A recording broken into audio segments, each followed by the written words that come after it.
Hi. Hi Sheetal. நீங்க அங்க பார்த்து ஹாய் சொல்லுங்க. நான் ஷீதல் போல ஹாய் சொல்லிக்கிறேன். அம்மாவும் நானும் எபிசோடு இன்னைக்கு நாங்க வந்து நிறைய பேசணும். ஷீதலுக்கு வந்து ஒரு இதுல வந்து ஒரு கியூரியாசிட்டி இருக்கு. அதாவது இப்போ வந்து என்டர்டைன்மெண்ட் நாங்கெல்லாம் இவ்வளவுலாம் இருக்கிறோமே, நீங்க எல்லாம் சின்ன பிள்ளையாட ஒரு அதை பத்தி தான் நீங்க காலையில நாங்க வந்து அதை பத்தி பேசிட்டு இருந்தோம். ஆச்சரியமா ஆமா, நாங்க இப்போ வந்து இப்ப இன்னைக்கு வந்து எல்லாருக்குமே வந்து பாத்தீங்கன்னா ஒரு போனுக்குள்ள வந்து எல்லா என்டர்டெயின்மெண்ட்டும் நமக்கு வந்து அடங்கிடுது. ஆனா அம்மாவோட அதுலயே வந்து போன்லயே எல்லாமே இருக்கு. அது போக டிவி இருக்கு, எல்லாரும் கையில எஃப்எம் ரேடியோ வச்சுக்கிறீங்க, எல்லாம் இருக்கு. என்டர்டெயின்மெண்ட்டுக்கு வந்து அளவே இல்லை. ஆனா அம்மாவோட அந்த அவங்க வளர்ந்த காலத்துல அம்மாவோட யங் ஏஜ்ல, சைல்ட்ஹுட் வேண்டாம், உங்களோட யங் பருவ காலத்துக்கே வரும். அந்த ஸ்டேஜ்ல வந்து அம்மா அவங்களுடைய என்டர்டெயின்மெண்ட் அதெல்லாம் என்ன பண்ணாங்க? 10 பேரோட தந்துருந்தோமே, அதே பெரிய ஒரு ஆள் நோட்டை தூக்கம், ஒரு ஆள் பென்சிலை தூக்கம். உனக்கு ஞாபகம் இருக்கா? கண்ணாமாமா வந்து ரூம்குள்ள வந்து ஒரு சின்ன கேமரா வச்சு நமக்கு வந்து படங்கொட்டி படம் காமிச்சாங்க. அதெல்லாம் வந்து அது வந்து நாங்க வந்து டிக்கெட்லாம் வாங்குவோம். டிக்கெட் வாங்குறதுக்கு எல்லாம் பேப்பரை கிழிச்சிட்டு கொடுங்க கொடுங்க எங்களை உள்ள விடுங்க. இது மாதிரிலாம் வந்து 2 சீன் மட்டும் எம்ஜிஆர் வந்து ஓடி வந்து அவங்க அப்பாவை இது பண்ற மாதிரி அந்த சீன் மட்டும்தான் இருக்கும். இது பண்ண காமிக்க மாட்டேன் அமைதிக்குவோம். அங்க ரீலே அவ்வளவுதான். இந்த மாதிரி அதை எங்க உறவுகளோட சேர்ந்து நாங்க விளையாண்டது. இது வந்து ஃபேமிலி என்டர்டெயின்மெண்ட். இது தாண்டி கேக்குறேன், இது வந்து ரெகுலரா இருக்காது. சம்மர் ஹாலிடேஸ்ல மட்டும்தான் இப்படி அவுத்து போட்டு ஆடுறது, அவுத்து விட்டு ஆடுறதுதான் நடக்கும். மற்ற நாள் ரெகுலரா ஸ்கூலுக்கு போறது இந்த மாதிரி இருக்கும் போதெல்லாம் இப்படி எல்லாம் எங்களை ஆட விட மாட்டாங்க. அப்போ வந்து எங்களுக்கு ரேடியோ தான், சிலோன் ரேடியோ தான் மெயின் என்டர்டெயின்மெண்ட். எந்த மணி நேரம் தேனருவி நடக்கும், எந்த நேரம் எந்த கீதம் நடக்கும், அதுல ஆங்கரா இருக்கிறவங்களோட வாய்ஸை கேட்ட உடனே நாங்க கண்டுபிடிச்சோம், இவன் பேசுறோம் சூப்பரா இருக்கும். அந்த மாதிரி இதெல்லாம் வந்து சிலோன் ரேடியோல வந்து அப்போ வந்து நம்ம இதுல இவ்வளவு எஃப்எம் கிடையாது. நம்ம சைடுல வந்து இந்த தென்பகுதியில வந்து சிலோன் இதுதான் நல்லா எடுக்கும். எடுக்கும்போது அது வந்து மணிக்கு மணி அப்ப எங்க அப்பா சொல்லுவாங்க, இந்த இதுல காமிக்கிற அக்கறைய படிப்புற கவனிச்சா நீ கோல் தங்க பதக்கமே வாங்கிப்பா. ஒவ்வொரு ஜெனரேஷனுக்கு இந்த டயலாக் வந்து வந்துகிட்டே இருக்கணும். நீங்க எங்களுக்கு சொன்னதேனா தாத்தா உங்களுக்கு சொல்லியிருக்காங்க. அவன் ப்ரோக்ராம் ரொம்ப நல்லா இருக்கு, மிஸ் பண்ண மாட்டேன். அந்த மாதிரி நாங்க சொல்லி அந்த ரேடியோ வந்து ரொம்ப எங்களோட லைஃப்ல வந்து முக்கியமான அம்சம் வந்து ரேடியோ. அதனாலதான் பாடல்களை வந்து ரொம்ப எங்களுக்கு மனப்பாடமா தெரியும். சினிமா பாட்டெல்லாம் வந்து மனப்பாடமா தெரியும். அது வந்து மிகப்பெரிய என்டர்டைன்மெண்ட். அப்புறம் வந்து ஃப்ரெண்ட்ஸோட சேர்ந்து ஊர் சுத்துறது, டியூஷனுக்கு அனுப்பி வைப்பாங்க. டியூஷனுக்கு போறேன்னு சொல்லிட்டு இன்னைக்கு வெளியே வந்துருச்சு, எல்லா திருப்பி வீட்டுக்கு வந்து ஆச்சி தாத்தா இல்லாம போயிட்டாங்களே, மண்டேல ஒன்று போட்டிருப்பாங்க. வரலாறு நெல்லிக்காய் கிளாக்காய் வாங்கிட்டு மெதுவா நடந்து வர்றது. அதுல யாராவது பதுமைக்கு வலிக்கு வீட்டுக்கு போலியா அப்படின்னு அளவுக்கு வந்து மெதுவா ஊர்ந்து ஊர்ந்து வந்து ஊரையே நின்று படுத்தி தான் நாங்க வருவோம். அதெல்லாம் வந்து ஒரு இதுதான் என்டர்டெயின்மெண்ட். இதை தாண்டி வந்து சினிமாவுக்கு போயிருப்பீங்க. சினிமாவுக்கு போயிருக்கோம். அப்போ வந்து நம்ம இந்த பங்குனி பொங்கல்லாம் நடக்குங்க. சித்திரை மாசம் சித்திரை பொங்கலோட எக்ஸிபிஷன் சொல்லி எங்க ஸ்கூல்ல வந்து நடத்துவாங்க. அது வந்து எங்க ஊர்ல எல்லாருக்கும் மிகப்பெரிய என்டர்டெயின்மெண்ட்.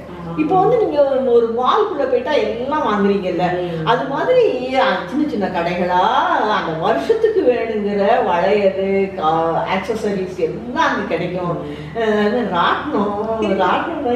ராட்டினத்துல ஏறுறதுக்குன்னே தெரியும். எங்க அம்மாட்ட சண்டை போட்டு காசை வாங்கி அதை சுத்திட்டு ஒரு அப்பளத்தை சாப்பிட்டுட்டு ஓடி வந்துடுறது அந்த மாதிரி. ஆனா அப்பெல்லாம் வந்து நம்ம கையில காசை கொடுத்து யாரையாவது ஒரு ஆளை துணைக்க அனுப்பிடுவாங்க. அம்மா வரமாட்டாங்க. அப்போ வந்து அந்த கடைசி டெய்லி ஒரு ஒரு மியூசிக் ப்ரோக்ராம் நடக்கும், அதை உட்காந்து கேட்டுட்டு வருவோம். ட்ராமா சினி ஆக்டர்ஸ் வந்து ட்ராமா போடுவாங்க. எம்ஆர் ராதா ட்ராமா வந்து ரொம்ப ஃபேமஸ். சிவகுமார் ட்ராமா போட வருவாரு. ஜெயசங்கரை பார்த்துருக்கேன் நான், அவரு ட்ராமா போட வந்துருக்காரு. இவங்க எல்லாம் போட வருவாங்களா. நாங்க ட்ராமா பார்க்கற காட்டிலும் அந்த ஆக்டர்ஸ் வந்து வெளியே கூடி வருவாங்க எங்களை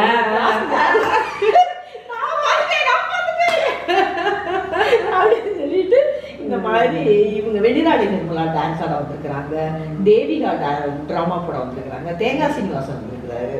இதெல்லாம் வந்து எங்க அப்பா வந்து மற்ற ட்ராமாவுக்குலாம் எங்களை வந்து டிரைவரை அனுப்பிடுவாங்க. எம்ஆர் ராதா ட்ராமாவுக்கு மட்டும் எங்க அப்பா வரும்.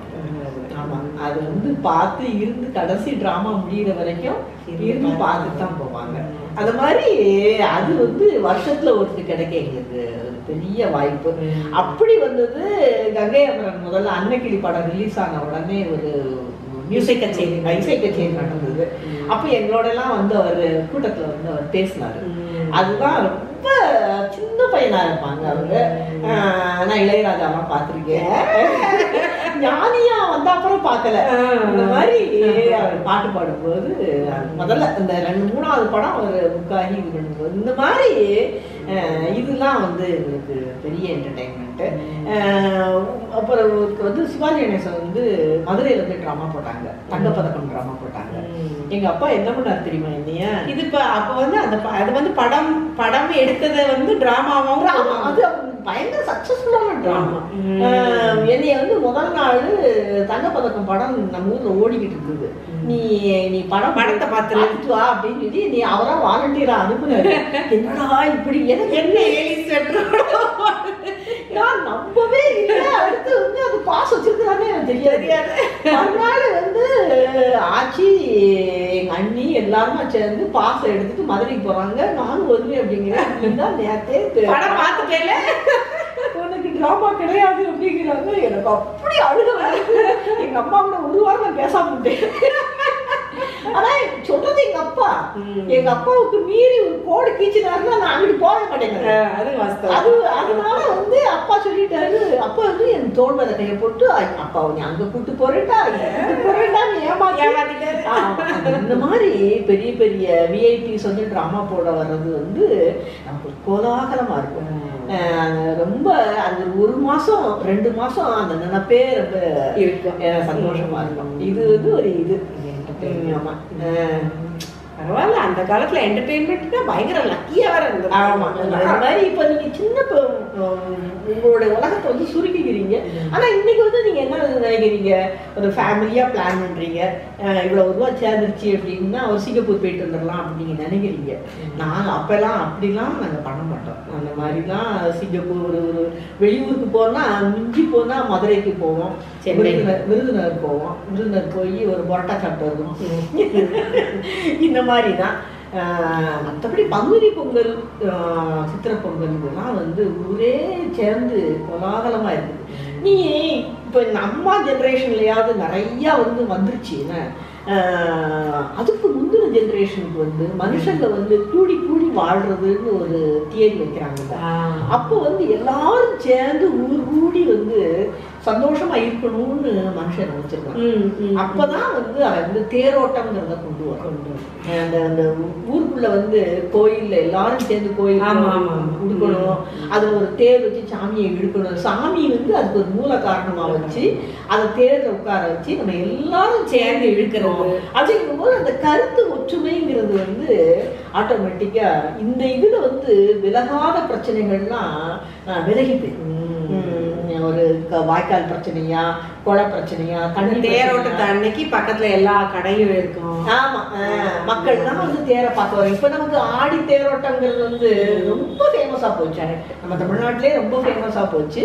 ஆனா அந்த காலத்துல வந்து இதுக்காகத்தான், இந்த காரணத்துக்காக தான் மக்கள்லாம் சேர்ந்து இருந்து கொண்டாடுறதுக்கு ஒரு திருவிழா வேணும். அதுக்கு வந்து தேர ஒரு காரணம், சாமியை ஒரு காரணமா வச்சு கொடியேறி இருக்கு, கொடி இறங்குது, 10 நாள் திருவிழா, கொடித்தடை போகக்கூடாது அப்படின்னா ஒண்ணு மனுஷன் விதிச்ச விதிதான் அப்படின்லாம் வச்சு அந்த எல்லாரும் அந்த இதுல இருந்து அன்னைக்கு தேரோட்டத்தன்னைக்கு பார்த்தேன்னா அந்த தேரை இழுக்கவே முடியாது. முடியாது நம்மளால. ஆனா பிடிச்சிருவாங்க எல்லாரும். சின்ன பிள்ளை கூட பிடிக்கும், பெரிய வயசானவங்க கூட பிடிப்பாங்க. பிடிச்சு அதை இழுக்கிறத பார்த்தேன்னா அது அவ்வளவு சந்தோஷம். இது ஸ்ரீவில்லிபுத்தூர்ல மட்டும் கிடையாது, எல்லா ஊர்லயும் கோயில் இருக்கிற இடத்துல எல்லாம் ஒரு தேர். அந்த தேருக்கு வந்து 12வது நாள் அந்த ஃபங்க்ஷன் முடியறதுக்கு வந்து இது வந்து ஃபங்க்ஷன் முடிகிற அன்னைக்கு தேரை எடுப்பாங்க, அதோட முடிச்சுருவாங்க.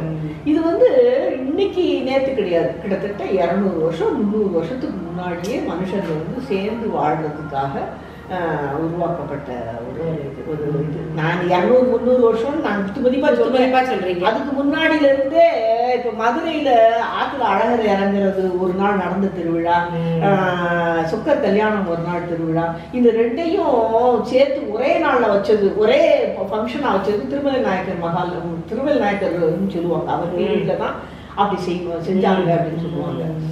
இதெல்லாம் வந்து மக்களுக்கு ஒரு கொண்டாட்டம், ஒரு சந்தோஷம். இதெல்லாம் இதுதான் வந்து அவங்களுக்கு என்டர்டெயின்மெண்ட். சரி, உனக்கு வேற ஏதாவது தெரியணுமா கேளு, அம்மா சொல்றேன், எனக்கு தெரிஞ்ச வரைக்கும் சொல்றேன். சரிம்மா, இப்போ வந்து நீங்க இதை பத்தி சொல்லிட்டீங்க, தேரோட்டம் திருவிழா இதெல்லாம் பத்தி சொல்லிட்டீங்க. இது போக அந்த காலத்துல வந்து இந்த இப்போ நாங்கெல்லாம் டிவிலையும் இதுலேயும் தான் நெட்லேயும் தான் பார்க்குறோம். கிராமிய கலைகள்னா உடனே இந்த பொய்க்கால் குதிரை, அப்புறம் தெருக்கூத்து, இந்த மாதிரி இதெல்லாம் இருக்குல்ல, அதெல்லாம் நீங்க பார்த்துருக்கீங்களா? அதெல்லாம் நீங்க நான் இது பார்த்துருக்கேன், பொய்க்கால் குதிரை பார்த்துருக்கேன். சரி. அதே மாதிரி கரகாட்டம் பார்த்துருக்கேன், இந்த ரெண்டும் பார்த்துருக்கேன். இதெல்லாமே திருவிழா ஒட்டி தான் வரும். அதாவது இப்போ வந்து 12 நாள் நடக்குதுல்ல, ஒவ்வொரு நாளும் ஒவ்வொரு, அது ஒரு ஊருக்கு ஊர் மாறும். 12 நாள் 10 நாள் 7 நாள் அப்படின்னு நடக்கும். அந்த 12 நாள்ல வந்து ஒவ்வொரு நாளும் ஒருத்தரை வந்து கூப்பிடுவாங்க.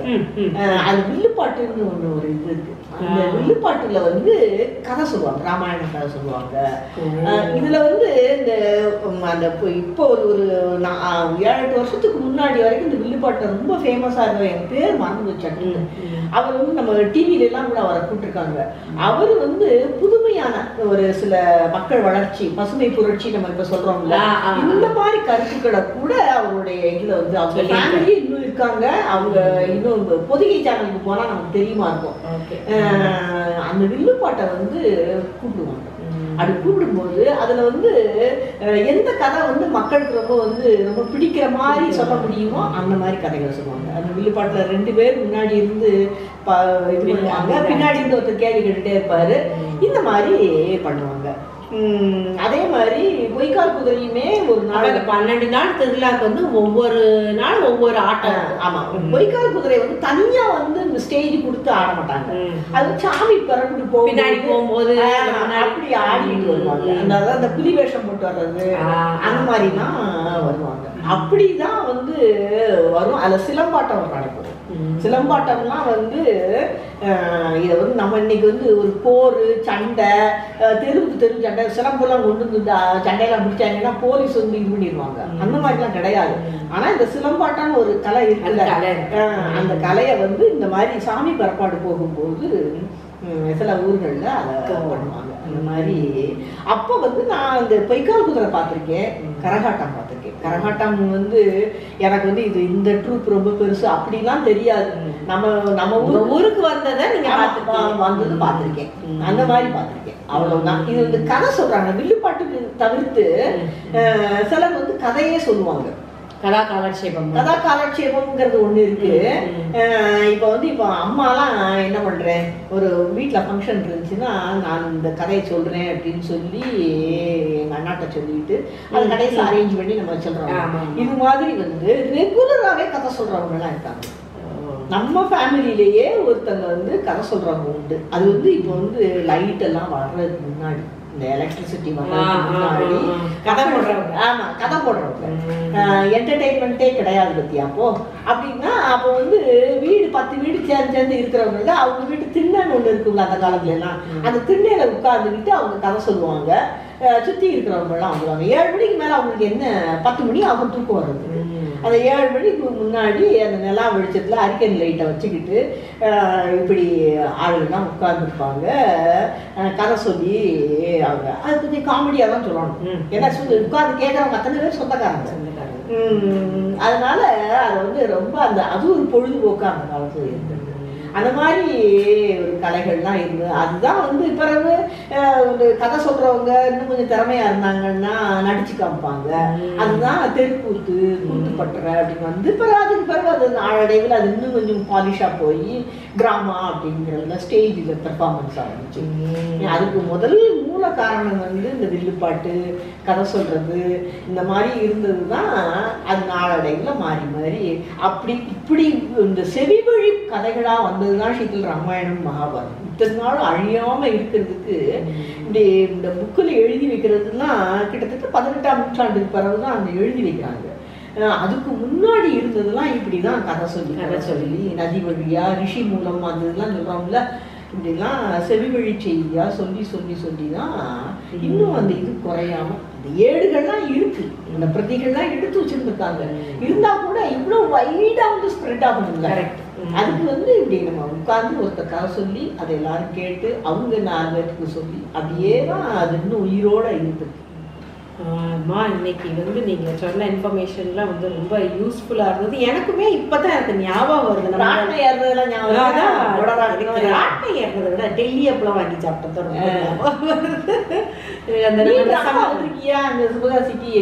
சிவகாசியில டிராமா நான் ஞாபகம் இல்ல. அது போக நீங்க கோயம்புத்தூர்ல படிக்கும்போது என்னை கூட்டு போயிருக்கீங்க, அது ஞாபகம் இருக்கு எனக்கு. நான் சத்யாவை டிராமாவுக்கு கூட்டு போயிருக்கேன் ஒரு 4 வருஷத்துக்கு முன்னாடி பெங்களூர்ல.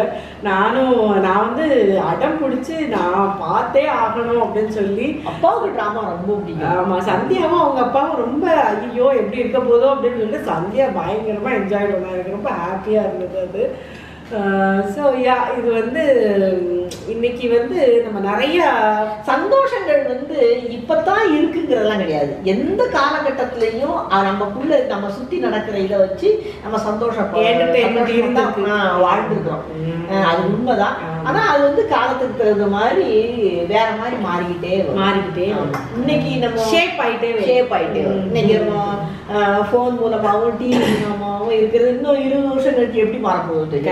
அந்த மாதிரி. ஸோ இந்த வீடியோ உங்களுக்கு பிடிச்சிருக்கோன்னு நினைக்கிறேன். எங்களோட இந்த டிஸ்கஷன் பிடிச்சிருக்கோன்னு நினைக்கிறேன். பிடிச்சிருந்தா கண்டிப்பாக லைக் பண்ணுங்க, ஷேர் பண்ணுங்க, நம்ம சேனலுக்கு சப்ஸ்கிரைப் பண்ணுங்க. இன்னும் நிறைய இது மாதிரி இன்னும் நிறைய நாங்கள் ஐடியாவோட நான் உங்களை மீட் பண்ணுறோம். ஓகே, பாய்.